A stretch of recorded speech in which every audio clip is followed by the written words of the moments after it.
जादू चल गइल हो। दिलवा हमार तोहरे पस मचल गइल हो। हंसी तोह लागे चांदनी रात, सांस सांस में बसलू दिन और रात। गाल गुलाबी होठ गुलाल, देख के तोहरा हो गइल बेहाल। धीरे धीरे हाथवा पकड़, प्यार के बतिया दिल से कहस। तोहरे नैनवा के जादू चल गइल हो। तोहरे नैनवा के जादू चल गइल हो। दिलवा हमार तोहरे पस मचल गइल हो। दिलवा हमार तोहरे पस मचल गइल हो।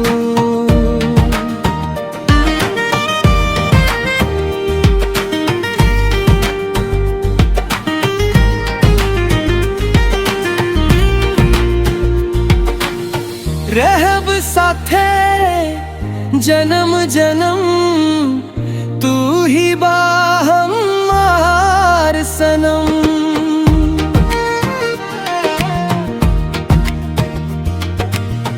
रहब साथे जन्म जन्म, तू ही बा हमार सनम। बरसत रहो प्यार के फुहार, संग बिताई जीवन के बहार। रोआ बिना लागे सुना संसार, तू ही बादल के सच्चा प्यार।